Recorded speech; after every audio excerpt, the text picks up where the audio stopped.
Namah Shri Yatirajaya Vivekananda Suraye Satchit Sukha Surupaya Swamine Tapaharine. Namaste everybody, and welcome to Prabuddha Bharata's Conversations with Authors. Today we have a very special guest, revered Swami Satyamayananda Maharaj, the Assistant Minister of the Hollywood Vedanta Society, USA. Revered Maharaj joined here at Advaita Ashram, Kolkata in 1988. He was initiated by Swami Bhuteshanandaji, the 12th president of our order. He served as city editor in Kolkata for a few years.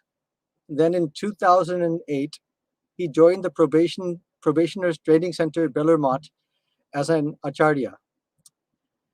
Just one personal note, I also had the privilege to be his student during training center. And one thing about Maharaj, just sharing one thing about him personally, he was very popular with our training center brahmacharis. He was more like always had a very positive mindset and always very optimistic, and always encouraged the brahmacharis to grow both spiritually as well as intellectually. In fact, even in the USA Hollywood Center, a couple of brahmacharis have joined there, and Maharaj continues to guide and give inspiration to them. So in 2010, Maharaj was posted as the editor of Prabuddha Bharata magazine, Advaita Ashram Mayavati. In 2014, he served as the secretary of the Ramakrishna Ashram in Kanpur. In December of 2018, he came to Hollywood and has since been serving as the assistant minister of the Hollywood Vedanta Society. So today's topic is self-images, different self-images and how to manage them. Now, you may recall that last month I chose a very philosophical topic, understanding Sri Ramakrishna's Bhavamukha. So why choose this topic on self-images? This is, by the way, an article that Revered Maharaj wrote in the Prabuddha Bharata, May issue 2003. So why I chose this particular topic is really because of this pandemic. During this pandemic, besides the physical illness that we've been witnessing, we've also witnessed something else in this world, and that is a global mental health crisis. And it's affecting all types of people. In fact, in this regard, even for spiritual aspirants, Swami Yatishwaranandaji, a senior monk of our order, used to say that when you look at it, 99% of the problems that even spiritual aspirants have are not spiritual problems. They are all what? Mental problems, psychological problems. In this regard, also Swami Vivekananda and Swami Ranganathanandaji, they used to stress this need that what is the prerequisite for spiritual life in the modern age? A healthy ego. Sometimes we say in Advaita or other practices we have to give up the ego, but no. Swamiji also always stressed, first you have a healthy ego, develop a healthy ego, then you have something to give up. What are the obstacles that prevent us from having a healthy ego, an integrated ego? So Maharaj, in this article, he talks about these different conflicts of our different self-images. The first type of image he talks about is the body image. Second image, the personality or character image. The third image is the idealized self-image. And the fourth image is the fantasy self-image. Maharaj is going to explain what these are, and what happens is that they come into conflict with each other, according to Maharaj, and this causes a whole host of problems. So our goal today, I'm going to say this to the audience, when you're listening to it right now, just please listen, and if you want, take notes. Just at the first, try to understand what he's saying. then what I would strongly recommend is we have attached the article on our website, and you could download and read it. And then the second time you watch this video, try for application. How can I apply these valuable principles which Maharaj is going to share? How can we apply this in our own life? And with this respect, I would like to then introduce Maharaj, ask Maharaj to come now and proceed with a question. Pranam Maharaj. Namaste. Maharaj, let me start with a question first. So this article you wrote about self-images, can you first please describe the 4 different images you talked about and explain them in brief? Yes, I have in a way compartmentalized certain aspects of the personality, the deeper personality, into these kind of 4 broad areas. You must understand that they are not just limited to just 4. We could have even more, but these are the broad the idea is we have a body representation in in our minds, and that is projected on the other images. It is not a perfectly, you can say, an image of the body, but the ideas associated with that type of sub personalities is called a self image. Now, these self images, if they are healthy, then they help us spiritually, psychologically, even physically. But if they are not healthy, if they are not integrated, then we have the problem of disintegration, mental problems, and no progress in spiritual life. Maharaj, just one moment, please. Are you able to hear the sound? Is the sound clear? Okay, please continue, Maharaj. Yeah. Now, I have used these props, as I would say, the images as props for us in order to understand the broader picture of spiritual life. Okay. Like Swami Chidekananda said, we need first a healthy ego, then to renounce that ego for a higher self. That's the idea. Now, this article was written in 2003. It's been brought out of the lumber room, and I was surprised that I could have written such a thing 18 years ago. But I was delighted that Prabuddha Bharata has invited me to speak on this important topic. I had also used this material in one of my talks in Hollywood. So what has happened is I have also, in the meantime, over the years, I have fine-tuned some of the ideas which I have presented in the article. And so I hope Chidekananda can, with his probing questions, draw out those fine-tuned answers also, apart from what is in the article. Thank you very much. Okay, Maharaj. With that note, I'd like to start with asking you, in your article you mentioned about, in the beginning of the article, you mentioned about an employee who goes for a job interview, and then afterwards he's feeling good about himself, and then during the course of the interview he gets decimated by his prospective employers. And you talked about how these mental and moral qualities that he had a sense of confidence about, that they all were just pushed aside. So Maharaj, this brings the first important question. When we talk about this idea of self-confidence, healthy ego, as opposed to the idea of narcissism, which you also talked about, can you please explain the difference? Because Swamiji talks about having a healthy self-ego, but please explain that.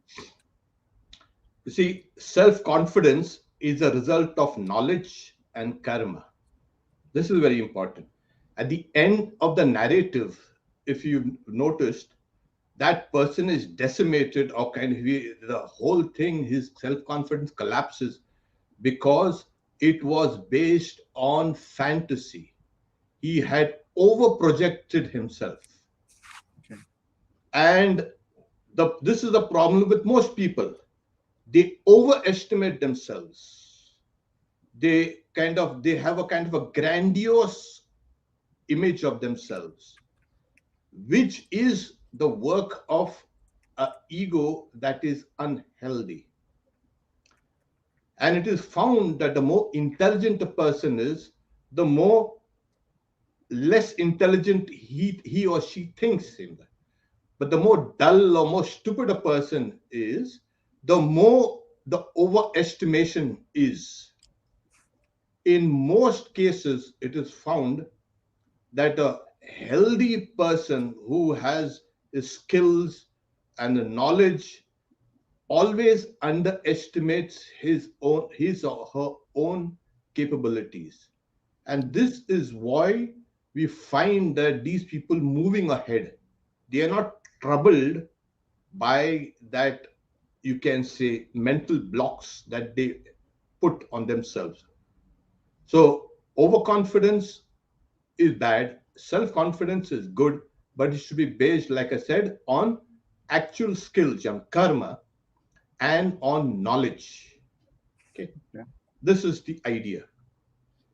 So Maharaj, when Swamiji talks about this Shraddha in ourselves, let's not take it to the extent of the Atman, but just even in our psychological self. So how do you because you're talking about people should have an underestimation of their ability, but Swamiji actually said that we should have faith in ourselves.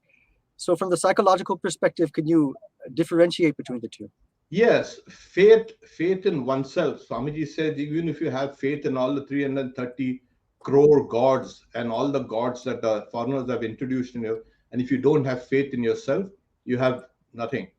So he gives an example of Nachiketa, who feels that yes, he has that kind of capabilities. Now, a faith in oneself is, as in the Vedanta is said, faith in the words of the Guru and the scriptures.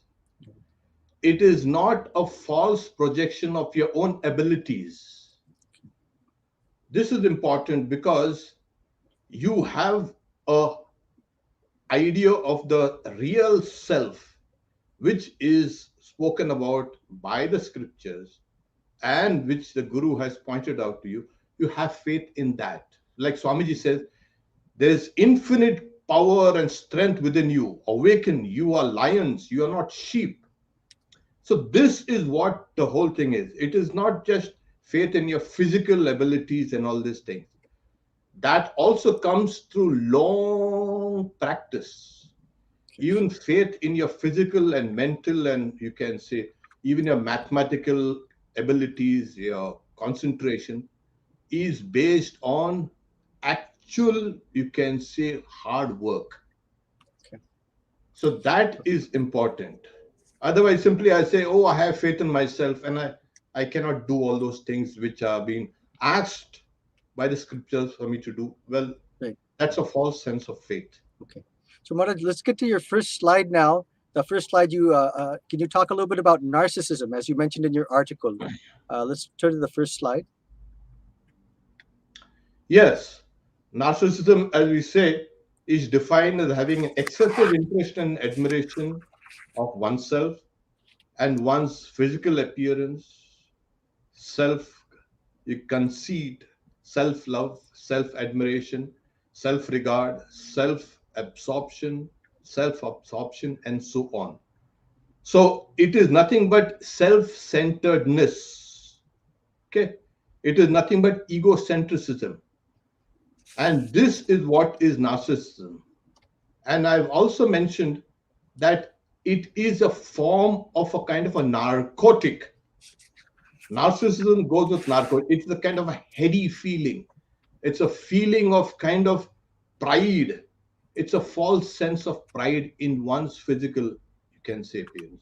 So narcissism is what is really dangerous to a person's mental health.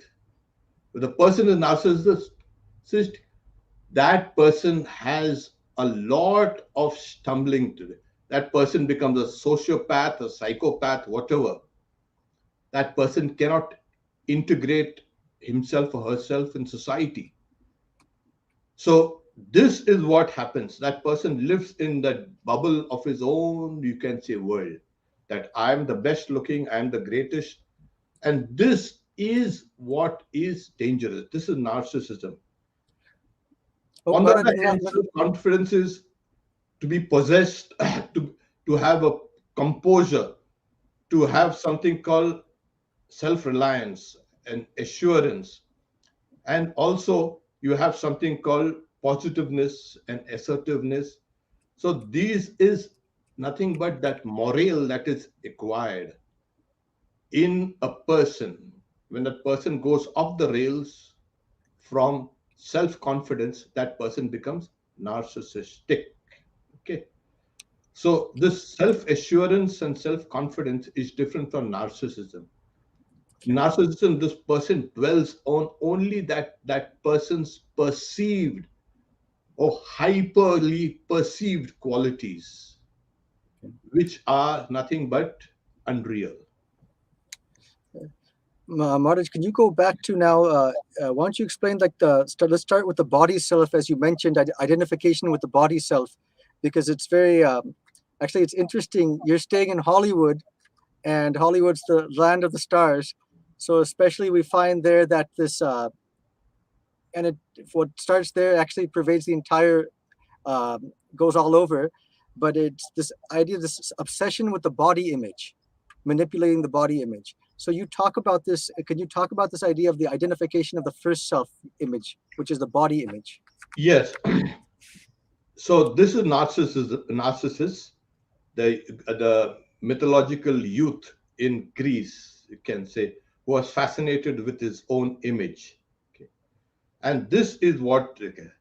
So in the next slide, you can see how we are projecting this idea that if the self, the body self, is not properly understood, that body self becomes something like a demon, or something that is going to kind of, grab you and frighten you. Now, this body image is in our minds. Now, there are, apart from the five senses that we have, that are used to have an idea of the body, there are three more senses called proprioception. That is, internally, the body is sending a signal to the brain to where it is stationed in time and space. Okay. And there is another second sense called interoception. Now, this is the body temperature, etc. That also, those signals are sent to the brain. So this, as well as the vestibular, you have something called the vestibular system that keeps your head straight and keeps your body balanced. So all these internal three senses, when people say we have five senses, no, we have 5 plus 3, 8. So these three things, vestibular, and then interoception and proprioception, including the autobiographical self. There is a self that is based on your autobiography, your memories in a sequence, the timeline there. All these four systems, they operate here, somewhere in the parietal lobe, where the sense of the self, me, and the non-self, you, everything outside me, outside my skin, is the non-self. So the physical body, the first image, is nothing but a representation of the body in my brain. And there's a part in the brain, we won't go into it, in the left angular gyrus or wherever, this idea that this body is mine here comes. And this has been shown brilliantly by V. Ramchandran. He's a great neurologist, in the phantom limb syndrome, that even if your hand or something has been amputated, the representation of that old hand is still in the brain. Your body is still tricked by something which does not exist because that image is there inside. So this is the body. It is primary. It is a result of your prarabdha karma. Okay, that has fructified. So this is primary, and we have identified ourselves with this. Okay, that's the first image. Okay, Maharaj. Let's then get to the second image. Please talk about the second image. Yeah, before we can go into that, the first is the slide which you just showed. If poor integration is kind of there in the mind, then we have a problem. See, all these images are nothing but like sub personalities. It has been now known by psychology that we have a cluster of sub personalities. There are many sub personalities, and there is a mechanism for integration. Everything is integrated, and a healthy ego, that is what integrates everything. But in case there is no integration, then those sub personalities or those old images in your mind will kind of terrorize you. And this, Marty, could you give an example of that? Give us an example of that, of these images terrorizing. okay, it's like, you are kind of you're sitting safe and sound in your room, and you feel that like something like post-traumatic stress disorder. You are stressed because there's something that happened in the past that is actually affecting you. You have not been able to integrate those stresses or those memories in a perfect fashion, and that's why they are disassociated. So the multiple personality disorder, dissociative personality disorder, and histrionics, all these are because of that lack of integration. So that's so much for the sub personalities. The first image is the real body image, as we have seen, and this is primary. So the first image is nothing but yourself, the self that we know very well, the self that we can identify with, that we are that. When Swamiji says, when I close my eyes and think of myself as I, what is that thing that comes in your mind?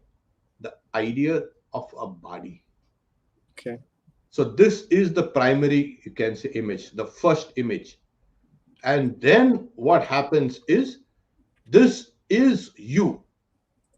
Technically, people see this, what is presented to them. It's a healthy person. It's a kind of a, you can say, whether that person is of this race or that race or this. So all the height and the weight and the features is the first thing that people see.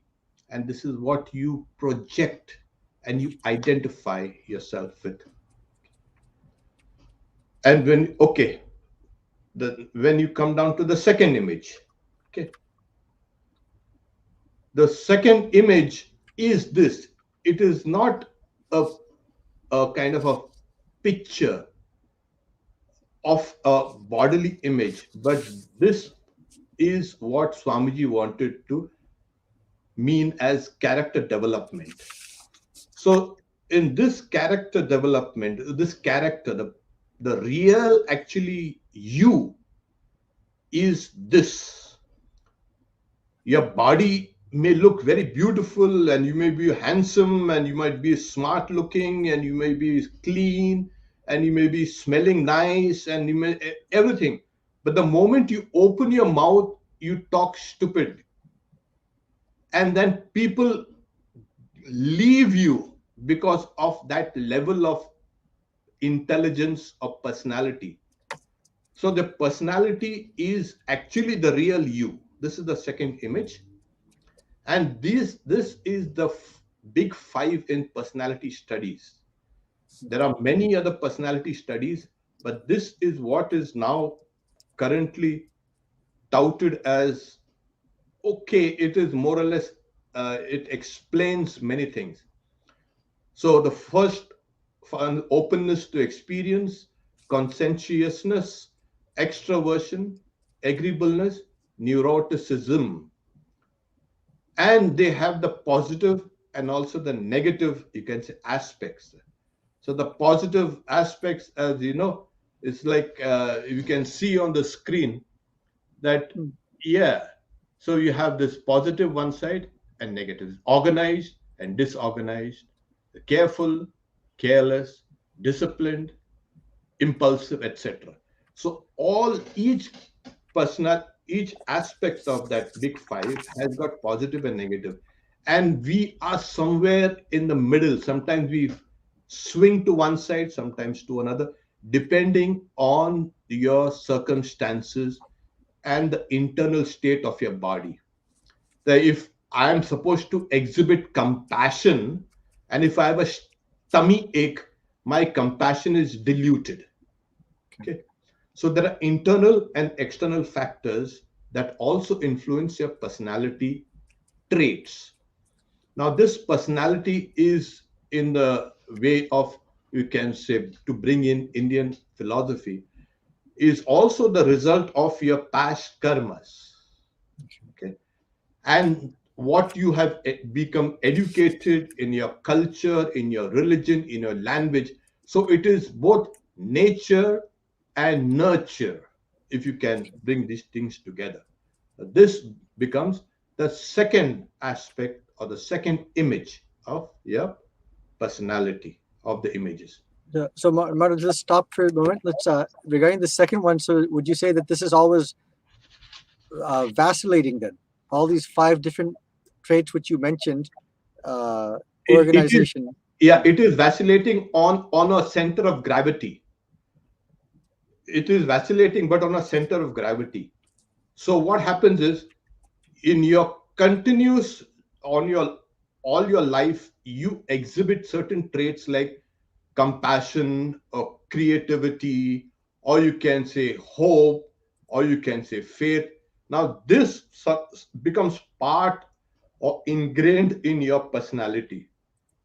This becomes your personality trait. Though it is subject to a slight vacillation, some basic traits are inherent in this second personality.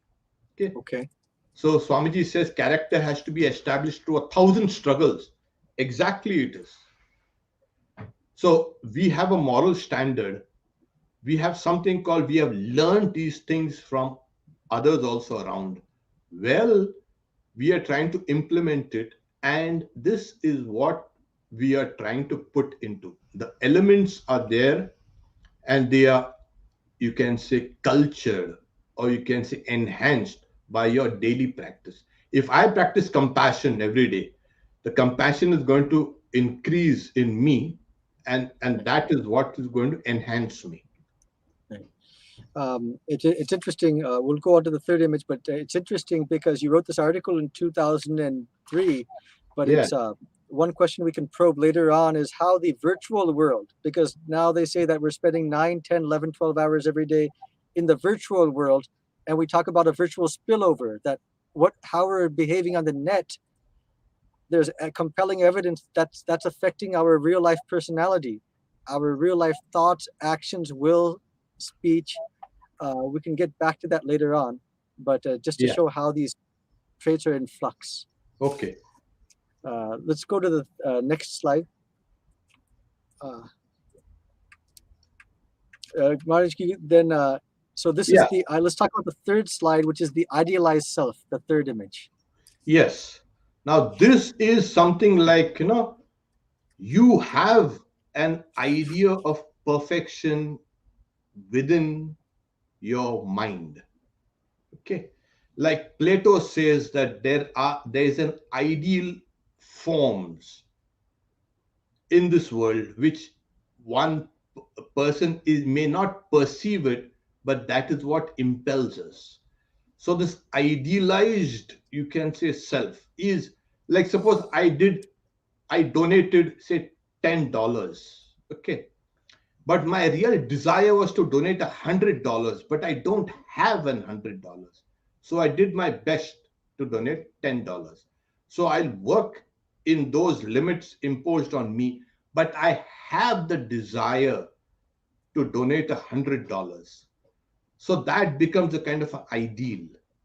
The ideal of perfection is inherent in everybody. And this has also been, you can say, inculcated by our parents if you have had a good upbringing, by our teachers, by what we see around. Like, I want to be the best athlete in the whole world. And that is what will drive me. This is important. I know how fast I can run, but I have this idea that I can be better than that person who runs more than me. I can beat that other person. So, slowly, this idea of extending one's own, you can say, abilities to ideal, you can say, limits is this. Now, we can also speak about this as a kind of a super ego. There's a kind of ego and there's a super ego. And this super ego is kind of keeps a watch over things and said, no, no, no, that's not kind of good. You said you spoke lies.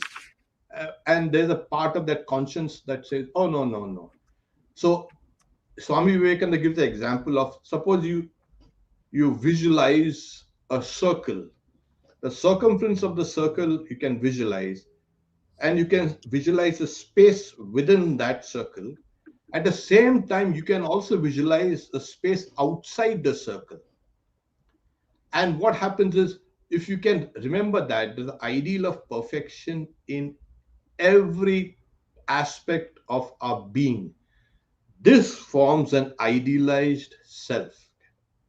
That, yeah, I may be speaking lies, but I want to speak the truth because I seen my teachers who are very truthful, who are very honest, and I'd like to be like them. And that is what I learned. This is the ideal image. Okay. Well, Maharaj, can this idealized self, can this actually lead to also frustration if I think you mentioned that too, that Yes. the image impels us. How can this idealized self, can it also lead to frustration? And then how do we manage, if we all have this idealized self? That's the first question. The second one is, how do we manage this as just people who are trying to move forward and also as spiritual aspirants? Yeah. No, what the idealized idea of yourself is what impels you to strive. Okay. As long as you are striving for perfection, it is better than becoming indolent or giving up. Okay. Sri Ramakrishna calls it as bhajanananda, the joy of spiritual practice, the joy of striving. So when you strive, when you practice, what happens is there's a joy. Now, suppose you want to learn singing. The very act of trying to practice that singing over and over and over again gives you a kind of a joy. There is a discipline.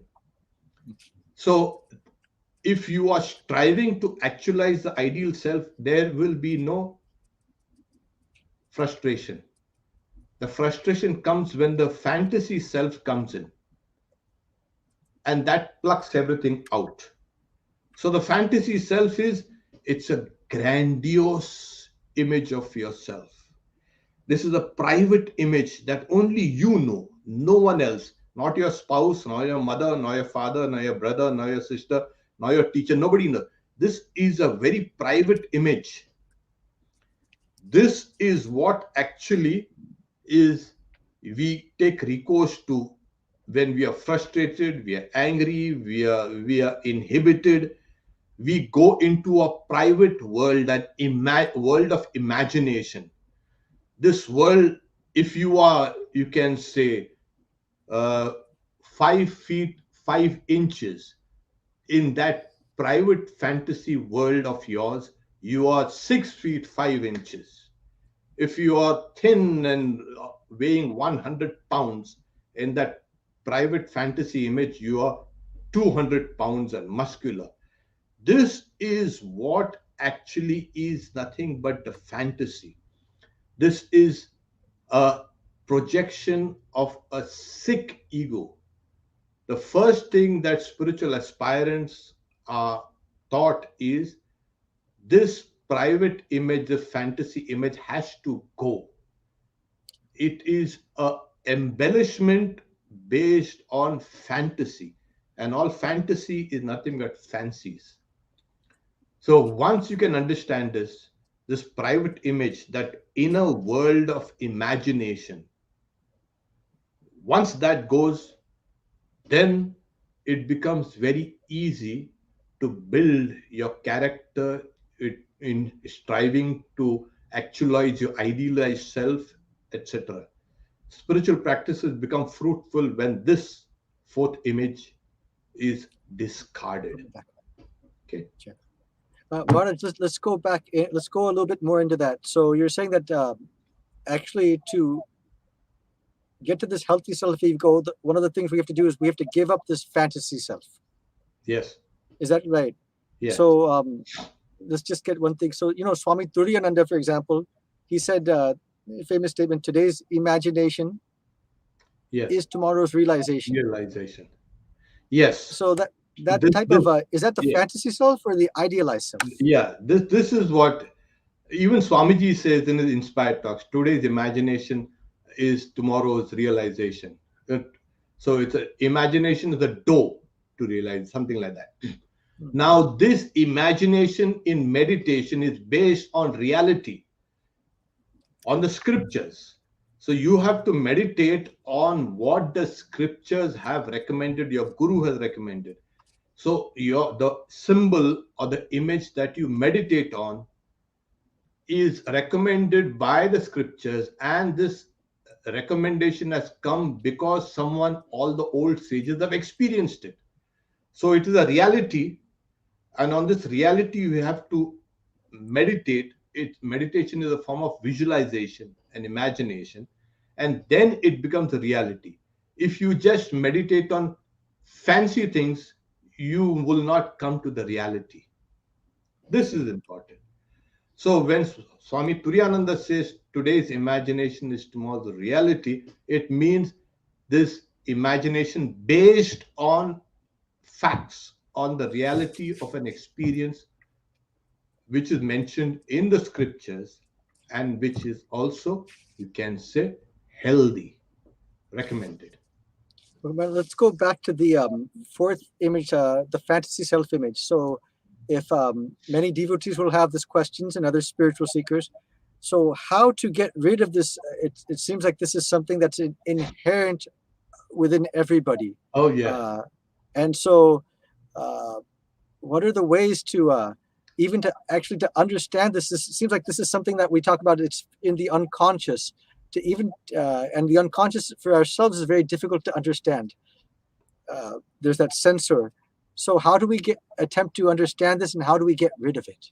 What is the spiritual solution? Yeah, before we can go into it, because you talked about the digital version of yes. This digital version is like the enhanced version of oneself. So it is nothing, it is unreal. You're projecting something which is actually not actual. You always tend to, you can say, polish it and make it shiny, and so that is also, this is a kind of an avatar, your avatar, a virtual reality. And now we have something also which is augmented reality. Okay. So you are trying to hide behind a kind of a screen. So this fantasy image of yours is projected out in this virtual reality, and this is your avatar, and you identify yourself with that virtual reality image which is there in you. That is unhealthy. Okay. Now, how to get rid of it? There are 4 methods which I've mentioned in the article, and the 4 methods that the scriptures mention: Karma Yoga, Bhakti Yoga, Raja Yoga, and Jnana Yoga. These are the 4 methods. Now, we have talked also about narcissism. Narcissus was okay, he kept on viewing his image in the pool of water and he fell in love with it. This is, like they say, virtual reality. You're not falling in love with yourself really, but you're falling in love with you, that image which is projected outside. So your VR, virtual reality image, is nothing but narcissistic, you can say, image of yourself on the, you can say, computer screen. Now, how do we remove that? Now, think of that pool of water not outside, but actually inside. You are actually watching all these images play in your mind. You know, when I was young, I remember I had gone to a hall of mirrors. Wonderful. There were 4 walls covered with mirrors, and my image, I was very little, and the image was projected on each wall, and that image is reflecting on the next wall, on the opposite wall, and a loop was created of infinite images. When I was looking at me, I was looking at infinite images of me. So it may be that these 4, you can say, images are like the 4 walls of your own, you can say, existence, which is covered by mirrors. An infinite loop of images are projected. So how do you get rid of it? One is you come out of the room. You come out and see your own image, not in your own mind, but in the minds or in the eyes of people. Sure. See love and compassion see yourself reflected in a poor person's eyes, in a kind of in a compassionate person. See yourself reflected in the eyes of others, period. That is a healthy way to grow, to come out of that, you can say, small room of mirrors, a small room of self images, and come out in the real world and see yourself reflected in others.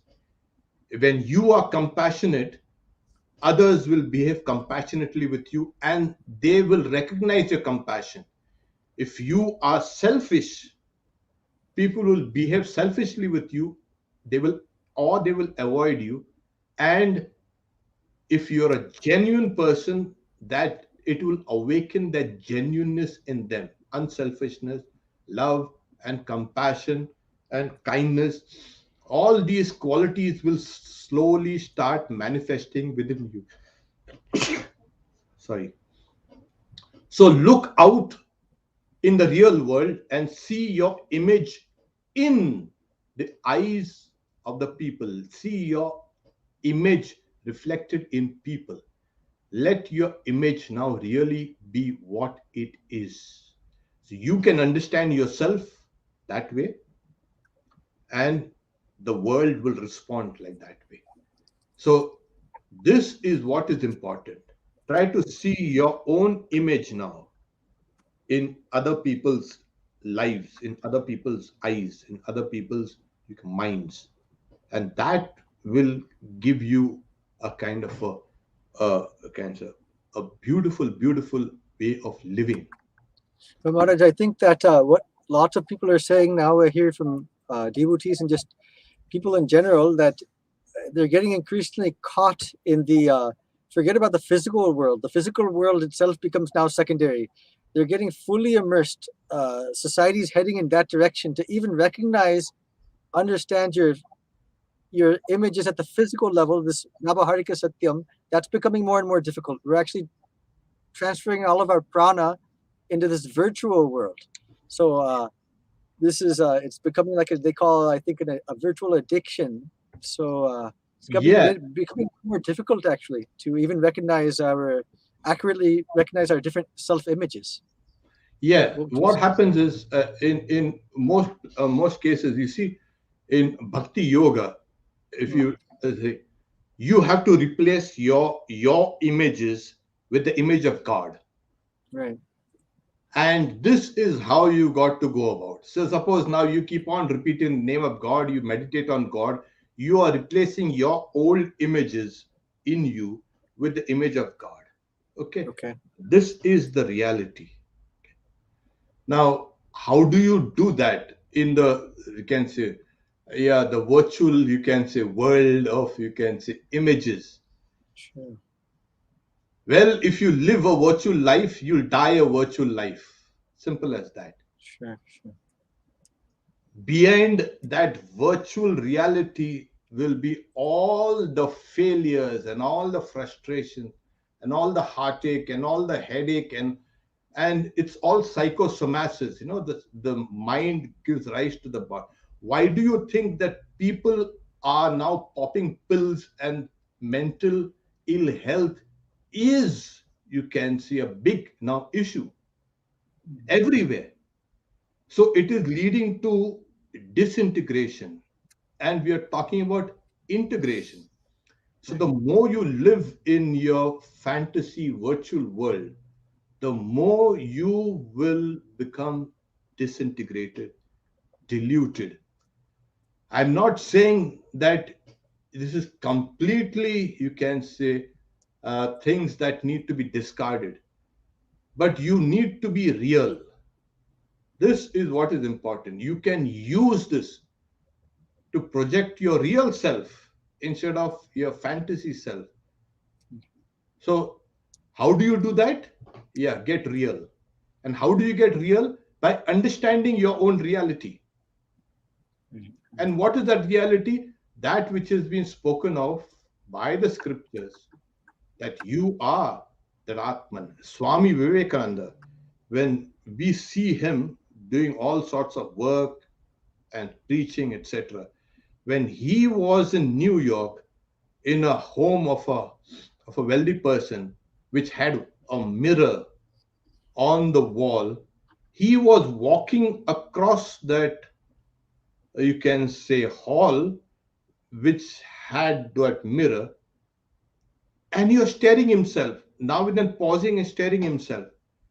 And his disciple, Ellen Waldo, now she's saying, yeah, now the bubble is going to burst. It's how vain he is. And what happened was he suddenly turned to Ellen and says, Ellen, that's the strangest thing. I don't remember what I looked like the moment I turn away from the mirror. Sure. So, what was there in Swamiji? In Swamiji, there was the perfect, you can say, image, the image of God, the image of the Atman. Hmm. That was what he was projecting. So, he could not see his own image, he could not even recognize it. The moment he turned away from the reflection, he could not remember what he looked like. This is what happens when the real you, the real the existence takes over, and the illusory or the delusive images that you had wrought in your mind are Right. all kind of subsumed or dispensed with. Right. Right. Right. Okay? So the first step towards that is we are not going to be like Swamiji in one day. Yeah, get real, speak real. How do you do that? Speak the truth.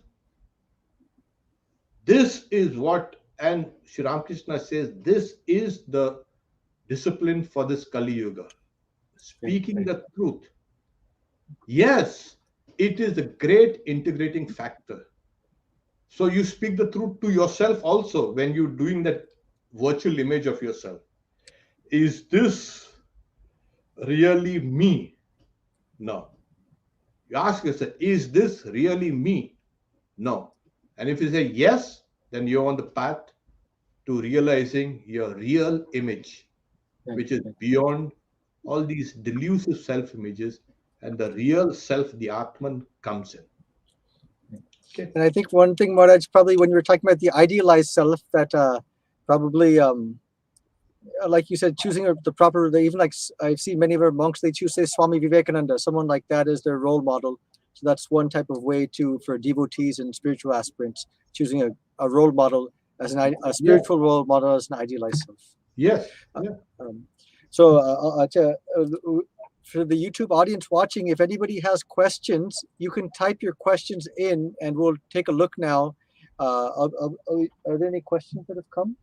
You can, huh? Oh, no questions have come. Okay, anyone watching, if they have any questions, they're welcome to send these questions. So, okay. So, Maharaj, are there, I think, anything else to add, Maharaj? We really appreciate this. I think it's a Well, lot to digest. Huh?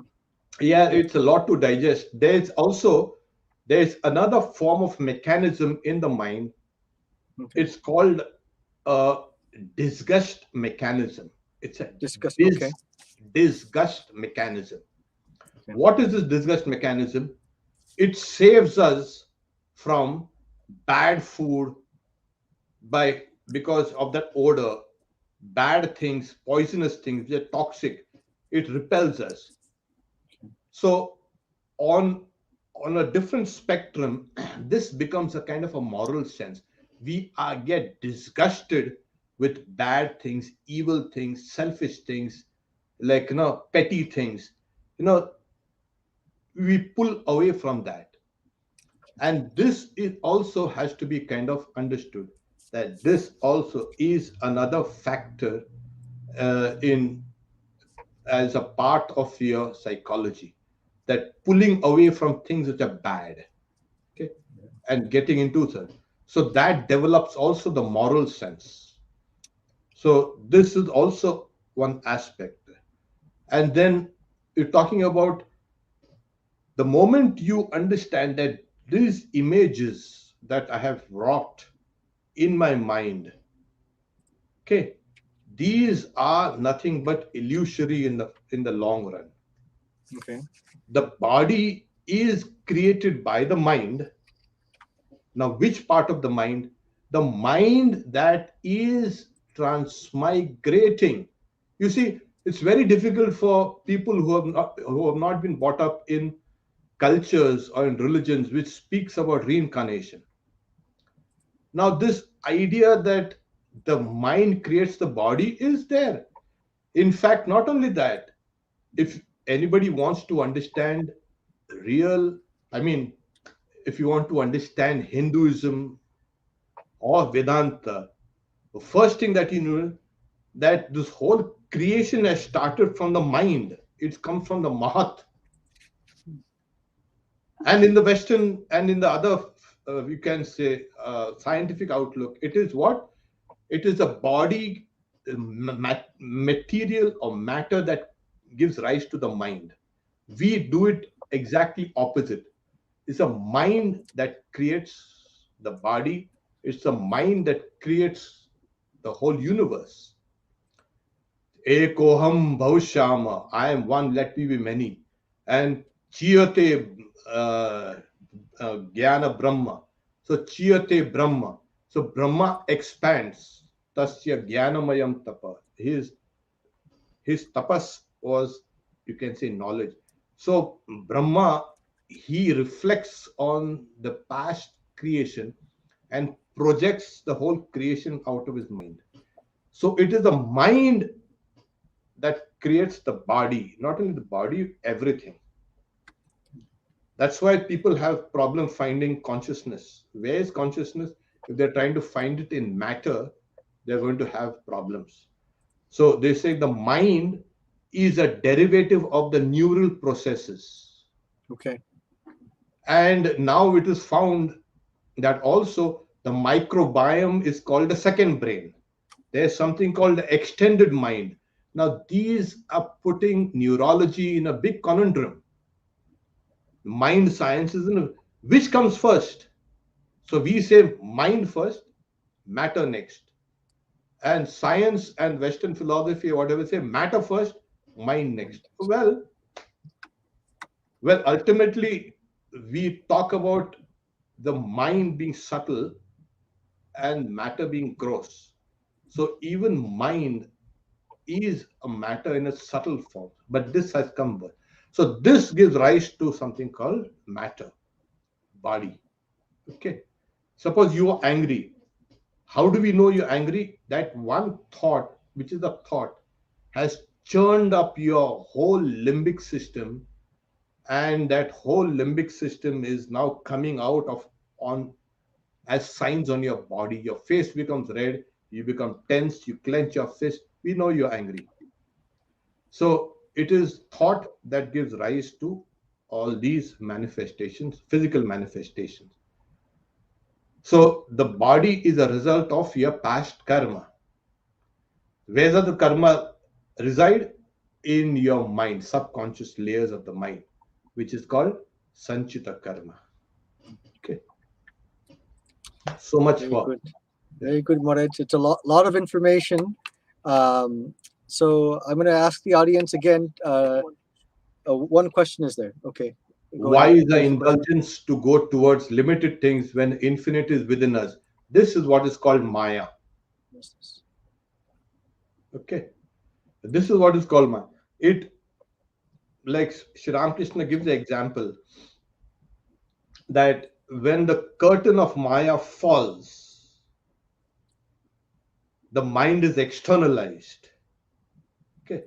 Sri Ramakrishna had given an example of people who had gone to, they go to watch a play. Before the play can start, there's a huge buzz and noise and people are conversing. But when the curtain opens, everybody's quiet and they're concentrated on the stage. Okay. And then when the play is over, the curtain falls, rings down.